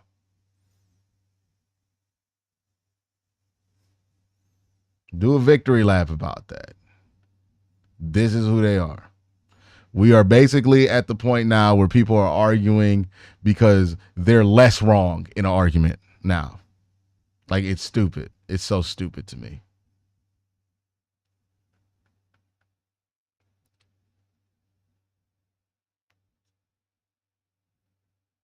Wasted a hell of a game from Myles Garrett. Wasted a hell of it. Like, your defense really, like, I think the defense, I don't blame them for this.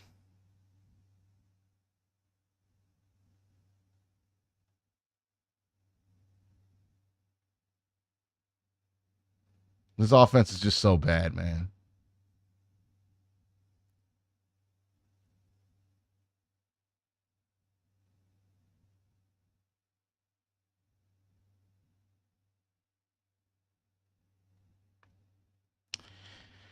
All right.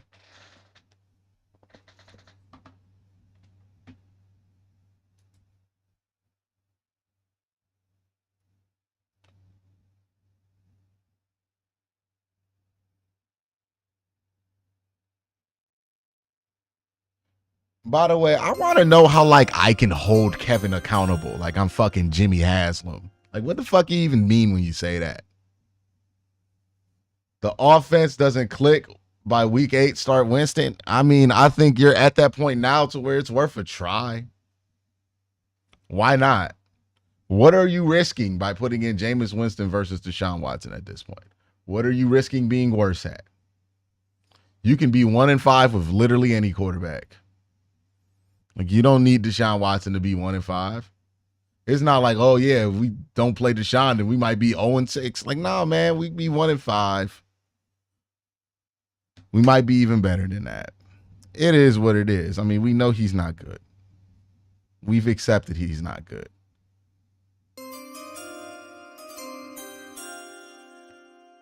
The question is, like, how much of this stuff around him, like, is just him?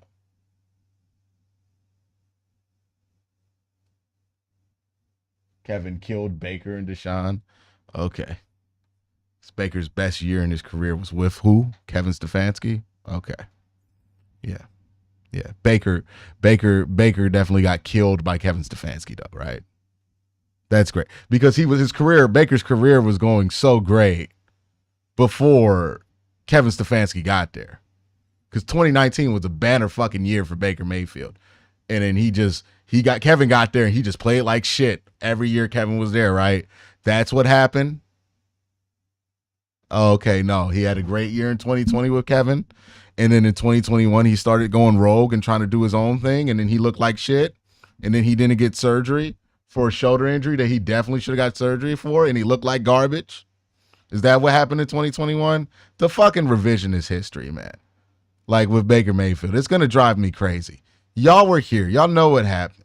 Stop lying to yourselves to fit this little sad boy narrative you have about Baker Mayfield. Nobody cares.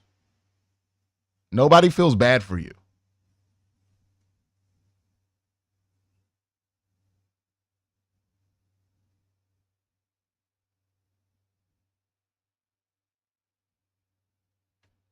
Like, geez, I'm so tired of talking about old shit.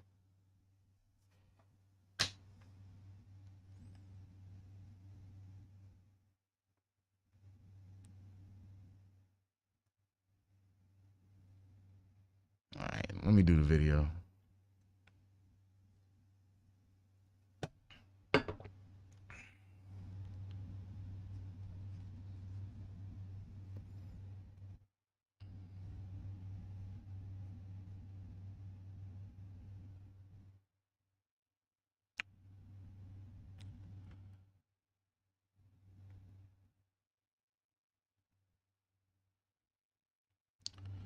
You know, this is just kind of who the 2024 Browns are at this point.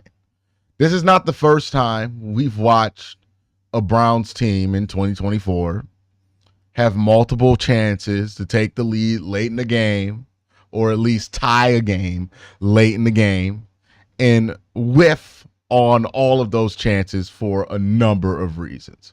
Whether it be a badly placed ball to Jerry Jeudy from your quarterback, whether it be false start penalties from your offensive line because you're starting a guard at center. Well, not starting a guard. Your starting center got hurt. Your backup center got hurt, which means you had to put your guard, who's playing his first game back since coming off pup, at center, a position he's never played before. And that ends with him false starting a lot, or something happened on the line of scrimmage that was false starting. I don't know who to blame for that, right? That could be Kevin Stefanski's fault. That could be the offensive line coach's fault. That could be Michael Dunn's fault. It could be the quarterback's fault. It could be Joe Bitonio's fault. There's a number of guys that could be the fault of, or maybe it's all of their faults, right? Maybe it's just not one individual person's fault for that particular issue here. Look, this is who this team is. If it weren't for Myles Garrett being a superhuman and jumping over a pile to block a field goal that ended in a touchdown, the Browns would have scored 9 points today. And you know why I say this is just what this offense is? Because I'm going to be honest with you, I don't really blame the defense for the result of this game. Yeah, could they have been better in certain moments? I think so. But let's be real about it. The defense is the only thing that kept this team in the game because the offense stinks. This offense was putrid in the first half. You can blame it on whatever you want to, but the Browns were at least able to run the ball. And I thought they ran the ball well. And I thought when they leaned on running the ball, those were their best drives. But they can't do anything when they throw the ball. When they throw the ball, they get penalties. When they throw the ball, they get horrible accuracy from their quarterback. When they throw the ball, they can't stop a defensive end from getting there, and then it's a sack. Like, bad things happen when this team throws the ball, man. They just can't do it. They're not capable of doing it. I was watching Jalen Hurts throw what ended up being the dagger to A.J. Brown, which, look, Greg Newsome covered him well enough. A.J. Brown is just better than Greg Newsome at football. And Jalen Hurts threw a beautiful football to A.J. Brown, and it got completed. And I'm thinking to myself, we just don't ever have players who make plays like that. We don't have a quarterback who's going to make a throw like that, and we don't have a wide receiver who's going to make a play like that. We can complain about all the false start penalties ruining their drive and making it harder. But what we're really saying is, because we got a false start penalty, because we got a face mask penalty from a wide receiver, we couldn't run the ball into the end zone. That's really what we're saying when we're complaining about the penalties at the end of the half. Oh, not the end of the half, at the end of the game. We're saying, hey, we know the only way for this team to score in the red zone is with Deontay Foreman and Pierre Strong, because we don't trust our quarterback to be able to score in the red zone. That's what we're saying. That's just where we're at. And I don't even argue with that notion. I'm not even disappointed with that notion. That's just where we are. Our offense is awful. It's awful. And it's time we start making changes to the personnel that's out there so we can see what the problem is. If it's not Deshaun Watson, let's find out. Let's put Jameis in there for a game and see how many of these problems still exist if Deshaun's in the game and not in the game. Let's just figure it out. What do we have to lose? The team is 1-5. Seriously. Like, what is the counter argument to that? Because right now, Deshaun Watson's been in there and we're 1-5. You could go 1-5 with anybody. You can pick a quarterback off the street. You can probably start the season 1-5 with that guy. I've seen a lot of quarterbacks start 1-5. So let's see. Is it Watson that's the problem? Let's put Jameson. Let's see what changes. Let's see what gets better or doesn't get better. Is it Ken Dorsey that's the problem? Is it Ken Dorsey and Deshaun Watson that's the problem? Is it Ken Dorsey, Deshaun Watson, and Kevin Stefanski? I don't know. It could be all three of them. It could be one of them. It could be two of them. But if we don't start like trying to figure out and take away some of these variables, we're never going to figure out what the freaking problem is right now. We're just running a broken offense out there week after week. And you know what? This defense saw this broken ass offense go out there this week and decided to try to play 4 quarters for them. And it ended in a predictable fashion. The Browns' only touchdown of the day was a defensive touchdown. By the way, Ronnie McLeod, I think he's one of the touchdown leaders for this team, a defensive player. I don't think this offense stinks. Wow. This offense stinks, man. We just got to be real about it. There's really not a ton to say outside of that. But let's talk about this game and let's get into some individual efforts so we can kind of break down what I liked and did not like from this game. Individually, we'll start with the defense because I don't feel like being furious right now. Ronnie McLeod, I thought he played pretty well in this game. JOK showed up. Myles Garrett was incredible in this game. Look, he had one of those moments where you remember that the Browns should never, ever, ever, ever, ever consider trading Myles Garrett ever. Okay? Because he is one of the best players to ever wear that uniform. And if you want to rebuild, you need some veterans in that locker room. You need some playmakers in that locker room. You need some good players in that locker room to make sure that you still have somewhat of a culture there. And Myles Garrett is a huge part of that. So, yeah, anybody suggesting that they should trade Myles Garrett, there's not enough draft picks in the world. That player is all world. We're not doing anything with that. I thought the defense played a lot better. I thought it was interesting that they played a lot better when Maurice Hurst and Michael Hall came back. I thought Maurice Hurst played a really good game here. I think he had limited snaps. I don't think he played a ton of snaps, but I like the rotation interior for this defensive line a lot better when it's going between Shelby Harris, Maurice Hurst, Michael Hall, and Dalvin Tomlinson, when it's those 4 in the rotation. I think that's a much stronger interior defensive line. They weren't amazing in run defense. Philadelphia still was able to run the rock pretty well on them. 36 carries, 116 yards. They only did average 3.2 per carry, which is good. Saquon, they got him down to 18 carries, 47 yards. So actually, you know what? The Browns did do a good job of defending the run for the first time all season against a good run team. And I think that has a lot to do with how healthy they were in the interior and that they weren't playing Quentin Jefferson anymore. I talked about this way back in the preseason. I've done multiple film breakdowns where I've pointed this out with Quentin Jefferson. He's horrible in the run game. He's like a liability in the run game, and just getting him off the field was, I think, a net positive for this team. And then you replace those snaps with Maurice Hurst, who I do think is playing well. Mahmoud Diabate, I'm going to be honest with you, I'll wait for the tape to really like have a full judgment on how he played in this game. But I'm going to be real with you, from what I saw cursory from watching the broadcast, I don't think he played well at all, like even remotely close to well at all. JOK again, he was fine. Devin Bush stinks, and like he was playing good football for a couple of weeks, but now he's starting to look like Devin Bush again. There's a couple missed tackles and misplays that he had. There was a 3rd and 1 with Jalen Hurts that he just completely whiffed on. And this is the second week in a row where he's whiffed on something like that. It's get him off the field territory, but I don't know if they have anybody to take him off the field with. If that's the case, they need to sign somebody in free agency. Well, not free agency, but off the street to see if they can fill that role, because Devin Bush is playing some bad football right now. Let's talk about the Browns offense. I thought there was some promise here with the run game. Pierre Strong, got to give him credit where credit's due. He was really good in this game. He was one of the Browns' most effective players, period, right? Like, you can almost make the argument that Pierre Strong kind of carried the offense in the late part of this game. He had 2 big receptions for 35 yards, averaged 17 on both of those, and 8 carries for 43 yards, 5.4 a carry, and he really only played in the later half of this game.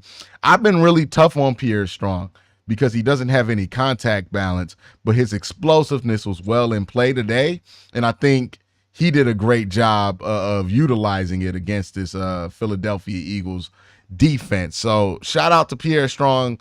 I thought he was the best player on offense this week. I'll give him that award. Obviously, Myles Garrett was the best player on defense here. If we look at the receivers, Amari Cooper, the stat line's not going to be crazy for him. He did have a drop in this game pretty early. It was on a mesh, and he didn't catch it cleanly. It was a high ball that Watson threw, but you still expect Amari to come down with it. If this were a situation where he didn't get the yak you would expect it, I would be like, yeah, it was a bad throw. But this was still within the range of catchability. They didn't really utilize David Njoku too much, and I'm starting to be concerned that Ken Dorsey and Kevin don't know how to utilize what they want to do with how they want to integrate David Njoku into that. Maybe he was on a snap count or something still, but I thought there was a criminal lack of David Njoku in this game and him used in any meaningful way. It just seemed like they tried to get on the ball real gimmicky, and I didn't love that from Kevin today. Kevin was real up and down today as a play caller as well. There were some drives where Kevin was in his bag and he was cooking and he was calling up some great plays for this team. And there were some drives where he wasn't. Like, it almost feels like him and Ken Dorsey are trading the book every other drive sometimes, because sometimes the Browns will come out and they'll run a lot of under center stuff, a lot of 12 personnel stuff, a lot of they'll run the ball, do a lot of the stuff that we've seen Kevin like to do in that West Coast offense. And then there are other drives where they're doing a ton of orbit screens, they're doing a ton of bunch. Like, I don't know what to make of that. It just, the Browns offense right now, it doesn't feel like they're running one offense. That's the thing with it. They don't feel like they're running one offense. And I think that's a big problem with this team and with whatever it is that Kevin Stefanski and Ken Dorsey are trying to cook up here. Because it's one thing to not have an identity because you're not executing. And I think that's part of why they don't have an identity. They're executing like absolute garbage, especially through the pass game, especially at the quarterback position. But I think also when you look at Kevin and Ken and how this offense is kind of constructed, it does feel like there are 2 offenses in this one playbook. And I don't love that about what the Browns are doing here. Jerry Jeudy really underused in this game. I think they went away from him far too much. He only had 3 targets. There was one play where he could have probably had a touchdown if Deshaun threw a better ball there to him, but unfortunately, that didn't happen. Also, fortunately, it wasn't an interception. So it is what it is there. Yeah, they got to figure out what they're doing on offense. They got to figure out what the philosophy is on offense. And they really just got to run one of these offenses, because it does feel like they're running 2 of them. Let's see what else here before we get to Deshaun Watson. Jerome Ford barely played in this game. Same with Cedric Tillman. Deontay Foreman was fine, not anything spectacular, but he was fine. All right, let's talk about Deshaun Watson. He was 16 of 23, 168 yards, no touchdowns, no interceptions, no turnovers, and Also, I think in the second half of this game, he went on a 10 for 10 streak here. A lot of those are screens, to be fair, but he was significantly less bad in the second half of this game than he was in the first half. And I would argue the last drive he had, he was actually like decent in that drive. Unfortunately, that drive got derailed by a bunch of penalties and stuff. There was the false start penalties that happened, the face mask penalty by Amari Cooper, and that really put a damper in things. Does this change how I feel about Deshaun Watson? No, I don't think this performance is going to change anybody's mind about Deshaun Watson. If you had issues with him, all the things that he's had issues with has popped up in this game. The indecisiveness, the inability to maneuver the pocket, the inaccuracy, all the stuff that people are tired of with Deshaun Watson and how this offense looks. It's still there, right? Up until the fourth quarter of this game, the Browns did not have a single first down on third down. So a third down conversion, my bad, in this game. So it just goes to tell you what this offense looked like for most of this game, which is what the Browns offenses look like, which is also what Deshaun has looked like. Now, I thought they did a better job, obviously, in those last two drives where they were able to put together scoring drives, right? Like they got a field goal all the way down to what yard line did they get to? They got to the Philly 31, and then they got another one all the way down to the Philly 13. It doesn't make me feel great that I only feel like the Browns can score if they're close enough to run it into the end zone. Like, I really wish I had some confidence that the Browns would be able to throw a touchdown pass, but that's just where we're at with the Browns offense here, right? They're just not very good. We know the quarterback has a ton of problems. This game didn't do anything to make you think that he fixed a lot of those problems. He just played a better game than he did last week. But that's where the Browns are. If you're looking for any individual person to blame, I'm not your guy for that. I'm not going to point the finger at just one person for a specific loss here. I think this was a universal loss here. I think the offense really has a lot of people to blame around it. Obviously, the quarterback's going to take the blunt of the blame here because he's the quarterback, and that's just how it works for the quarterback. He has a lot of responsibility. He's the only player that you can, he's the only skill player you can make the argument probably has something to do with the snap count, right? Because he's also in control of the snap count. So I don't know if those false starts were on him or not. Even with that being said, the performance of this team in the first half, the inability of this team to score touchdowns when given opportunities to score touchdowns, it's just unacceptable. We did not think we would be 6 weeks into season and the Browns' highest point total would be 18 points. And some of that is on Kevin, and some of that is on Ken Dorsey, and a lot of that's on Deshaun. It is what it is. That's what this team is. We've lived through 6 games of the Deshaun Watson, Ken Dorsey, Kevin Stefanski experience. We've seen what this offense looks like, and we know that something's got to change. Now, is it Ken Dorsey?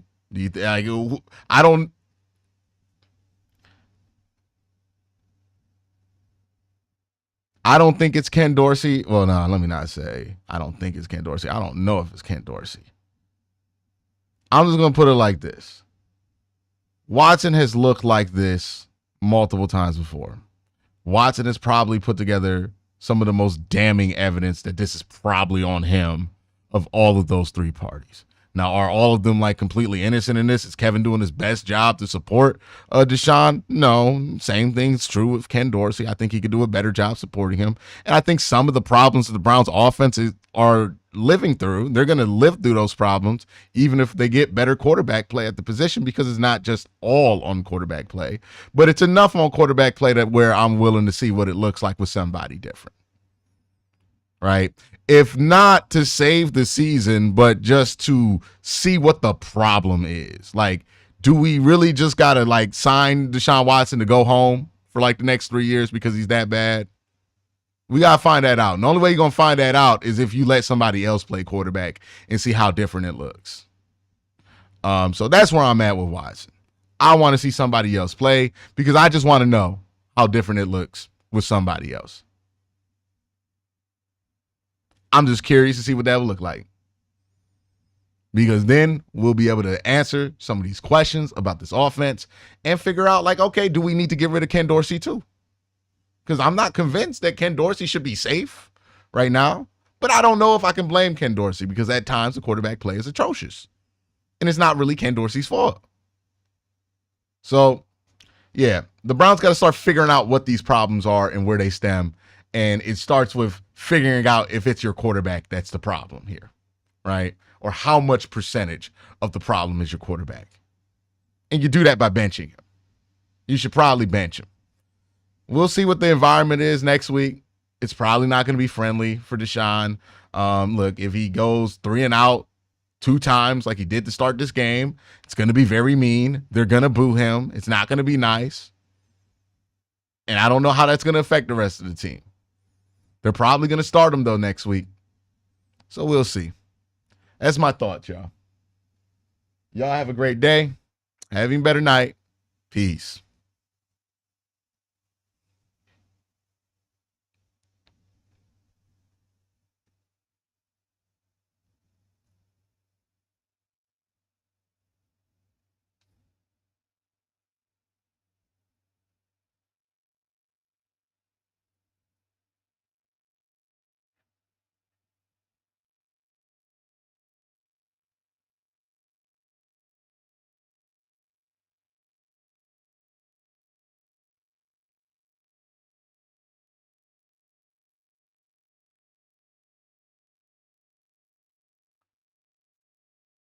Yeah.